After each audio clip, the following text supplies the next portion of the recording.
Hello everyone. In 2023, India passed a new data protection law, the Digital Personal Data Protection Act. In this video, I analyze the DPDP and compare it to the European GDPR.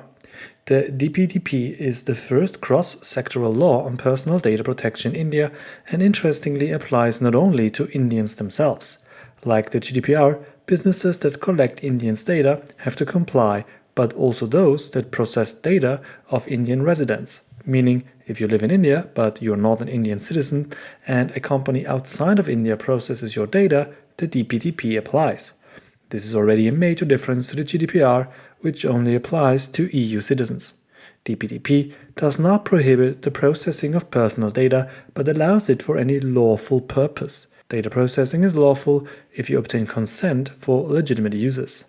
Consent, like in the GDPR, has to be given free, specific, informed, and so on. It is bound to a specific purpose, so no broad consent is possible. Consent can be withdrawn. So far, everything is just as in the GDPR. However, the legitimate uses are defined in the DPDP as following. A situation where an individual has voluntarily provided personal data for a specified purpose. B. The provisioning of any subsidy, benefit, service, license, certificate, or permit by any agency or department of the Indian state if the individual has previously consented to receiving any other such service from the state. Sovereignty or security. Fulfilling a legal obligation to disclose information to the state. Compliance with judgments, decrees, or orders. Medical emergency or threat to life or epidemics, or threat to public health, disaster or breakdown of public order. Subpoint B has raised objection because it means that the different government agencies can access each other's data, a potential source of misuse. It is noteworthy, however, that, for example, the GDPR does not apply to government agencies at all. So from that point of view, even if the DPDP allows the government to relatively freely access data, it still mentions those agencies and tries to regulate them somewhat. The GDPR does not. As in the GDPR, data subjects have a right to inquire all data that is processed from them and also to whom the data is further transferred. Also, they have the right to correct false data and the right to be forgotten. Data processors, or data fiduciaries as they're called in the DPDP, have certain obligations. They need to maintain security safeguards, ensure completeness, accuracy, and consistency of personal data, intimation of data breach in a prescribed manner to the Data Protection Board of India, something I will talk about in a moment. Data erasure on consent withdrawal or on the expiry of the specified purpose. The data fiduciary have to appoint a data protection officer and set up grievance and redress mechanisms. This DPO, data protection officer, does not have to be in India, by the way, but we will come back to this also in a bit. The consent of the parent or guardian being mandatory in the case for children or minors, so those under 18 years of age. These are all akin to the GDPR. Under normal circumstances, under the DPDP, it is prohibited to process children's personal data. There can, however, be broad exemptions, which has also raised some concern, as there are no guidelines when exemptions are granted. This is regulated much more clearly in the EU. A speciality of the DPDP is the category of significant data fiduciaries, SDFs.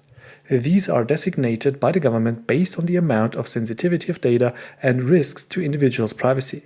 Moreover, threats to democracy and security are also selection criteria. The most similar thing are companies that process sensitive data according to Article 9 of the GDPR, for example medical data.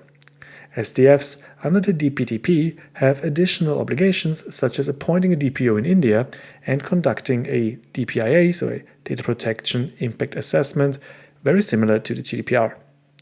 Data flow into third countries is not restricted but can be by the government's discretion, presumably for national security reasons. Of course, if other laws necessitate localization, this takes precedence. Just like in the GDPR, there are exemptions for data processors regarding consent and notice requirements, as well as most obligations of data fiduciaries and related requirements in certain cases. Here are 3 examples. For example, where processing is necessary for enforcing any legal right or claim. personal data has to be processed by courts or tribunals, or for the prevention, detection, investigation, or prosecution of any offenses. And finally, if the personal data of non-Indian residents, so people outside of India, is being processed within India. So it doesn't apply to people living outside of India, of course. In contrast, there are some rules which exempt entities from the DPDP completely, and this is the case if the following apply. First, either security and sovereignty of India is in jeopardy. For obvious reasons, security agencies need to be able to access data. Research, including statistics, if the data is not misused. Again, the government can exempt certain entities from the provisions: notice, completeness, accuracy, consistency, and erasure. And finally, the government can exempt certain entities or classes of entities completely from this law.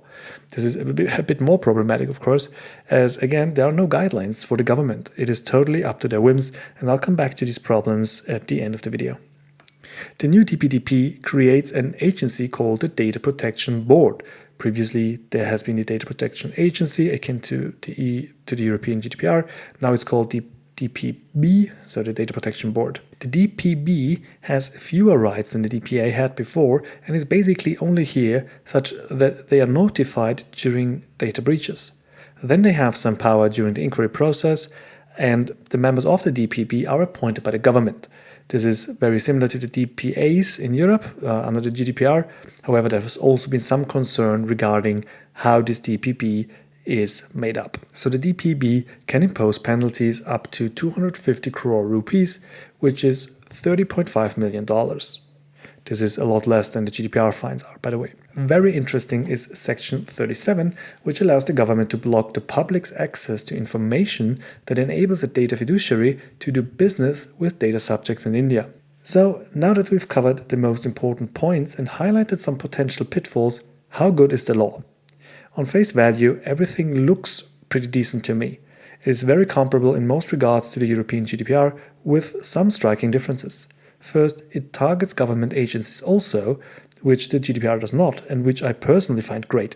However, Sections 7 and 17 make sure that the government agencies can get exemptions pretty easily, so it remains to be seen how rigorously this really applies. Also, the government has pretty arbitrary rights to exempt data fiduciaries from adhering to the DPDP.